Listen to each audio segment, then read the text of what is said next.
Kalau tahu cara tidak berhutang mengelola keuangan negaranya, maka perang itu biasa-biasa aja biayanya. Sama seperti Tiongkok membangun 20 miliar meter persegi bangunan dan segala macam infrastruktur dalam 40 tahun dengan biaya mendekati 10 triliun dolar atau 10 ribu billion dolar atau 75 kali APBN Indonesia sekarang atau 150 kali APBN Indonesia 40 tahun yang lalu. Total angka yang besar tersebut, siapa yang meminjami Tiongkok? Ya perlu alternatif keuangan lain seperti MMT yang Tiongkok tahu caranya, Rusia pun tahu caranya. Sungguh, perang yang rumit dan mumpuni hanya bisa dilakukan oleh negara berdaulat. Beda dengan ketika Lord mengatakan Indonesia dalam 40 tahun ke depan tidak akan perang, maka Bosman bingung. Bingung kok bisa dia ngomong begitu? Apa itu salah?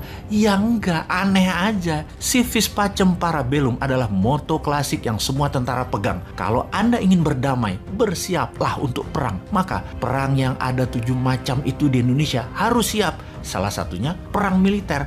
Maka menguasai perang militer dengan membangun industrial kompleks pertahanan milik nasional adalah penting dan wajib. Pembangunan alat perang kalau bisa bahkan harus 100% bahannya dan produksinya nasional. Kesalahan melihat Lord yang berpengaruh dalam arsitek nasional Indonesia baik luar dan dalam negeri membuat Indonesia sekarang dianggap negara yang soft. ASEAN bahkan tidak anggap kakak lagi itu Indonesia.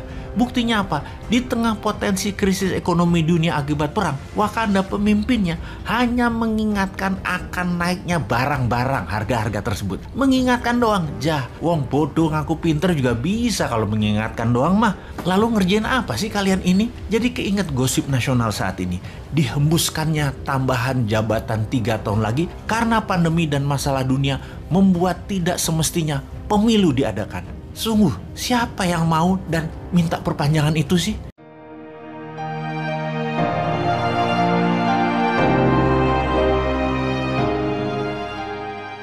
Ketika Barat dan sekutunya mulai melakukan tekanan kepada Rusia dengan sanction, tentunya sanksi ekonomi, di mana Barat dan sekutunya yang tidak mampu secara militer perang melawan Rusia di Ukraina, maka mereka pihak Barat tersebut meluncurkan perang ekonomi, tekanan kepada Rusia dalam bentuk yang lainnya. Sanksi ekonomi seperti tidak dikirimnya kebutuhan harian, bahan baku produksi, hingga transaksi dunia dengan SWIFT dolar diblok dan lain sebagainya dilakukan oleh banyak negara terhadap Rusia. Tapi semua ini sudah diperhitungkan oleh Putin jauh-jauh hari. Sungguh, sebelum perang semuanya sudah disimulasikan.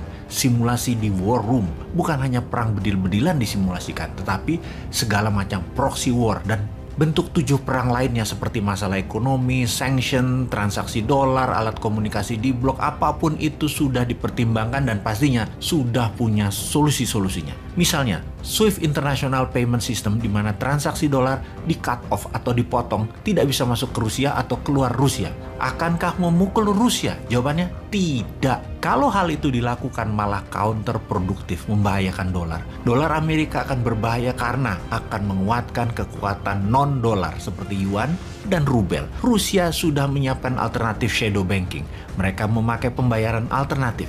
Kita ingatkan hal ini. Iran, Korea Utara, dan Tiongkok tahu caranya. Bahkan cryptocurrency mereka sudah pakai juga. Melihat siapnya Rusia 360 derajat, Amerika, Barat, dan sekutunya pusing 7 keliling melawan Putin saat ini.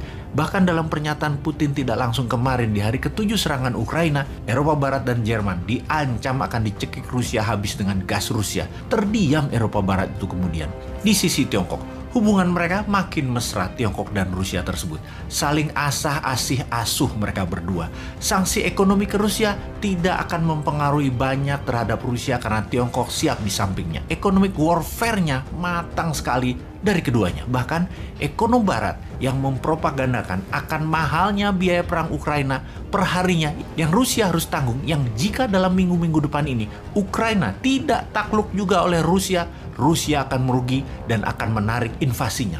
Jawaban ekonom tersebut wajar karena akademis atau pejabat komen seperti itu. Memang kalau mereka bukan ekonomis at war, orang paham bahwa Rusia bisa printing rubel setiap saat untuk memproduksi mesin perangnya.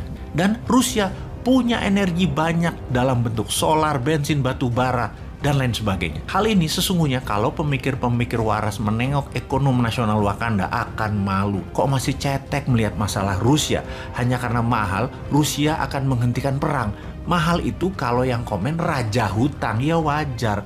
Kalau tahu cara tidak berhutang mengelola keuangan negaranya, maka perang itu biasa-biasa aja biayanya. Sama seperti Tiongkok membangun 20 miliar meter persegi bangunan dan segala macam infrastruktur dalam 40 tahun dengan biaya mendekati 10 triliun dolar atau 10 ribu billion dolar atau 75 kali APBN Indonesia sekarang atau 150 kali APBN Indonesia 40 tahun yang lalu. Total angka yang besar tersebut, siapa yang meminjami Tiongkok? Ya perlu alternatif keuangan lain seperti MMT yang Tiongkok tahu caranya, Rusia pun tahu caranya. Sungguh, perang yang rumit dan mumpuni hanya bisa dilakukan oleh negara berdaulat. Beda dengan ketika Lord mengatakan Indonesia dalam 40 tahun ke depan tidak akan perang, maka Bosman bingung. Bingung kok bisa dia ngomong begitu? Apa itu salah? Ya enggak, aneh aja. Civis pacem parabellum adalah moto klasik yang semua tentara pegang. Kalau Anda ingin berdamai, bersiaplah untuk perang. Maka perang yang ada 7 macam itu di Indonesia harus siap. Salah satunya perang militer. Maka menguasai perang militer dengan membangun industrial kompleks pertahanan milik nasional adalah penting dan wajib. Pembangunan alat perang kalau bisa bahkan harus 100% bahannya dan produksinya nasional. Kesalahan melihat Lord yang berpengaruh dalam arsitek nasional Indonesia baik luar dan dalam negeri membuat Indonesia sekarang dianggap negara yang soft. ASEAN bahkan tidak anggap kakak lagi itu Indonesia. Buktinya apa? Di tengah potensi krisis ekonomi dunia akibat perang, Wakanda pemimpinnya hanya mengingatkan akan naiknya barang-barang harga-harga tersebut. Mengingatkan doang, wong bodoh ngaku pinter juga bisa kalau mengingatkan doang mah. Lalu ngerjain apa sih kalian ini? Jadi keinget gosip nasional saat ini.